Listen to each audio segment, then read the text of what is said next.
آپ دیکھیں کہ پچھلے سال میں عمران خان کی حکومت پہ تنقید کر رہا تھا اور آج میں شہباز شریف صاحب کی حکومت جو ہے اس کا شکریہ تو ادا کر دیا کہ آپ نے سٹیون بٹلر کو سوری کہہ دیا، لیکن یہ تو بتائے نا کہ منظور پشتین کیوں نہیں ٹی وی چینل پہ آ سکتا، اور آپ جب وہ صحافی جن پر آپ کی حکومت کے دور میں بغاوت کے مقدمے درج ہوئے اور ان پر پابندی لگائی گئی اور صابر شاکر اور ارشد شریف کو پاکستان چھوڑنے پر مجبور کر دیا گیا، تو وہ کیوں پاکستان چھوڑنے پہ مجبور ہوئے؟ اس کا کوئی جواب کیوں نہیں دیتا؟ مریم اورنگزیب صاحبہ جو ہماری انفارمیشن منسٹر ہیں، وہ کہتی ہیں عمران ریاض تو جرنلسٹ ہی نہیں ہے۔ آپ کو سب کو پتا ہے کہ عمران ریاض جو ہے وہ میرا کتنا دشمن ہے، مجھ پہ کتنی تنقید کرتا ہے، لیکن میں یہ نہیں کہوں گا کہ مریم اورنگزیب اس کو اگر کہہ رہی ہیں کہ وہ جرنلسٹ نہیں ہے تو وہ صحیح کہہ رہی ہیں۔ یہ بات بالکل غلط ہے، کیونکہ جرنلسٹ جو ہے اس کو کوئی بھی ویو ہو سکتا ہے، لیکن چلیں آپ کہتی ہیں وہ پولیٹیکل ورکر ہے، تو پولیٹیکل ورکر پر بھی پابندی لگانا یہ کہاں کی جمہوریت ہے؟ یہ کہاں کی آزادی صحافت ہے؟ تو لہٰذا اس وقت پاکستان میں صرف حکومت تبدیل ہوئی ہے، حالات تبدیل نہیں ہوئے۔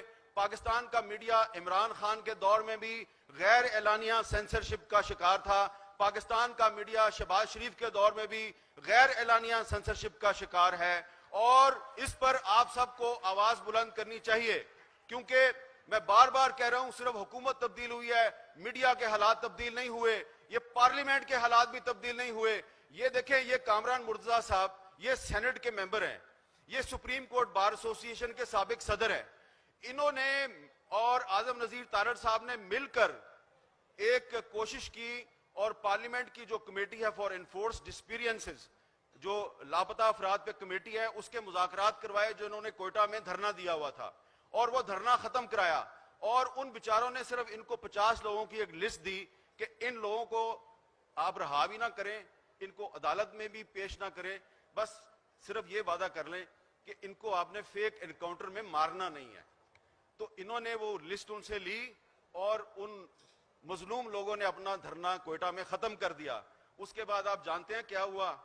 ان کے منہ پہ زور کا تھپڑ پڑا ہے۔ یہ سارے جو وزیر ہیں نا ہمارے اس حکومت کے، اس لسٹ میں جو ایک معصوم سا شاعر تھا، ایک پوئٹ، اس کو نکال کر مار کے اس کی لاش پھینک دی۔ یہ انہوں نے، وہ کہتے ہیں جی ہم نے دہشت گرد مارا ہے۔ آپ نے دہشت گرد نہیں مارا، آپ نے اعظم نذیر تارڑ اور رانا ثناءاللہ اور ان سب لوگ جو پارلیمانی کمیٹی میں، ان کے منہ پہ آپ نے زور کا تھپڑ مارا ہے، اور آپ کو شرم آنی چاہیے یہ تھپڑ مار کے کہ آپ کہتے ہیں یہ جو شاعر تھا یہ دہشت گرد تھا۔ دہشت گرد وہ ہے جو پاکستان کا آئین توڑتا ہے۔ چلے مان لیا کہ وہ دہشت گرد تھا، تو پھر آپ میں اور دہشت گرد میں فرق کیا ہے؟ دہشت گرد بھی پاکستان کا قانون توڑتا ہے، آپ بھی پاکستان کا قانون توڑتے ہیں۔ یہ بات ہم پاکستان کے میڈیا پہ نہیں کہہ سکتے۔ جب یہ بات منظور پشتین کہتا ہے تو کہتے ہیں یہ بھی دہشت گرد ہے۔ تو اگر یہ دہشت گرد ہے تو پھر آپ اور میں، ہم سارے دہشت گرد ہیں۔ دیکھیں فرق کیا ہے کہ ایک طرف ہماری حکومت جو ہے اس کی جو ترجمان ہے انفارمیشن منسٹر صاحبہ، وہ ان صحافیوں کو صحافی ماننے کے لیے تیار نہیں ہے جن پر آج کل پابندی ہے، تو دوسری طرف جو عمران خان صاحب ہیں وہ کہتے ہیں وہ سلیم صافی جو ہے وہ سلیم صافی نہیں، وہ سلیم لفافی ہے، اور غریدہ فاروقی صاحبہ ان کے بارے میں کتنی قابل اعتراض زبان استعمال کی۔ دونوں میں کوئی فرق نہیں ہے۔ یہ جو اس وقت حکمران اتحاد ہے، آپ دیکھیں یہ بھی وہی کام کر رہے ہیں جو پہلے عمران خان کر رہا تھا۔ تو اس لیے آسما جاگیر کانفرنس جو ہے، اس کے پلیٹ فارم سے ہم یہ مطالبہ کرتے ہیں کہ وہ پالیسیاں جن کی وجہ سے پاکستان کا میڈیا جو ہے وہ ورلڈ پریس فریڈم انڈیکس پہ مسلسل نیچے آ رہا تھا، آپ ان پالیسیوں کو ختم کریں۔ یہ مطالبہ ہم اس لیے کر رہے ہیں کہ آپ ان پالیسیوں کو آگے بڑھا رہے ہیں، اور آپ کو اس میں کوئی نہ ندامت ہے نہ شرم ہے، بلکہ آپ کہتے ہیں کہ ہمارے ملک میں تو پاکستان کا میڈیا آزاد ہو گیا ہے، عمران خان کے دور میں میڈیا آزاد نہیں تھا۔ ایک اور بات میں آپ کو کہنا چاہتا ہوں کہ یہ جو سلیم صافی اور غریدہ فاروقی کے بارے میں بات کی جاتی ہے، یا اور جو ہمارے صحافی ہیں ان کے بارے میں بات کی جاتی ہے نا، تو یہ صرف غیر ریاستی عناصر بات نہیں کرتے۔ ایک سوچی سمجھی سازش کے تحت فیک نیوز کو پاکستان کے میڈیا کی آزادی چھیننے کے لیے ایک ویپن کے طور پہ استعمال کیا جا رہا ہے۔ Some state institutions are using fake news to subvert the media freedom in Pakistan. They are spreading disinformation against different journalists and media organizations. جس طرح عمران خان صاحب کہتے ہیں نا کہ وہ فلاں بندہ جو ہے وہ پیسے لے کے فلاں ٹی وی چینل نے میرے خلاف سازش کی، اسی طرح کچھ ریاستی اداروں کے لوگ جو ہیں وہ بھی یہی بات کرتے ہیں. وہ کہتے ہیں جی آپ سارے ٹیکس چور ہیں، تو اگر ہم سارے ٹیکس چور ہیں تو ٹیکس چوری میں ہمیں اندر کر دو بھائی، کیوں نہیں کرتے آپ اندر؟ تو اس لیے میں یہ کہنا چاہوں گا کہ اگر کوئی یہ سمجھتا ہے کہ پاکستان کے حالات بہتر ہو رہے ہیں وہ ایمکو کی جنت میں رہتا ہے. بلکہ میں آج آپ کو ایک اور بات کہنا چاہتا ہوں، بڑی ذمہ داری کے ساتھ بات کر رہا ہوں، کہ اگر کوئی یہ سمجھتا ہے کہ پاکستان کے حالات جو ہیں وہ بہتری کی طرف جا رہے ہیں اور اب دنیا جو ہے اس کے حالات بھی بدل گئے ہیں اور اب تو پاکستان میں مارشل لا نہیں لگ سکتا. بھائی ابھی 24 گھنٹے پہلے میں نے ایک جگہ پہ مارشل لا کی بات بار بار سنی ہے، صرف 24 گھنٹے پہلے.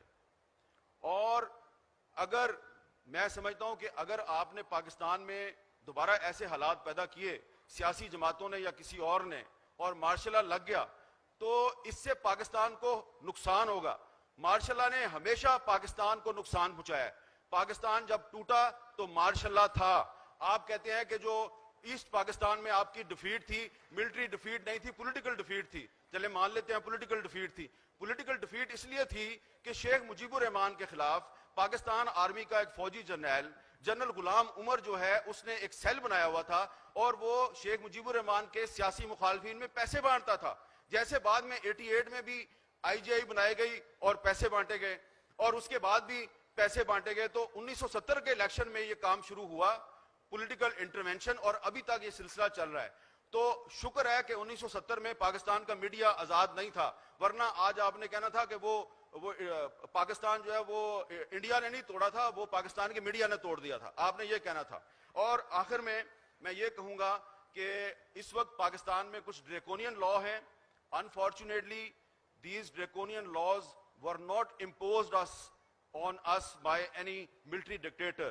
These draconian laws were imposed on us by democratic governments. جیسا کہ 2016 میں جو مسلم لیگ نون کی حکومت تھی اس نے پیکا کا قانون ہم پہ امپوز کیا اور وہ پیکا کا قانون آج ان پہ استعمال کیا جا رہا ہے. اسی طرح یہ جو پچھلی عمران خان کی حکومت تھی اس نے پیکا آرڈیننس جاری کیا، اور آج جب ایف آئی اے کسی صحافی کو اور سیاستدان کو گرفتار کرتی ہے تو اس پہ وہی پیکا قانون کی سیکشن 20 لگاتی ہے.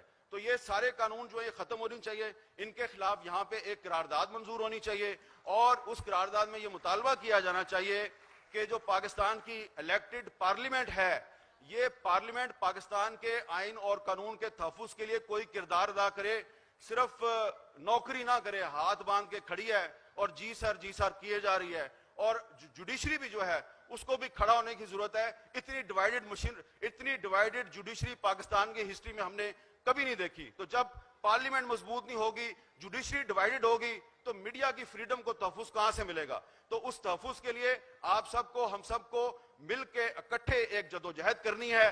اور اس بات پہ ختم کروں گا حبیب جالب کے شعر پہ کہ جھوٹے مقدمات ہیں، فرضی شہادتیں، ہم پھر بھی لکھ رہے ہیں جنوں کی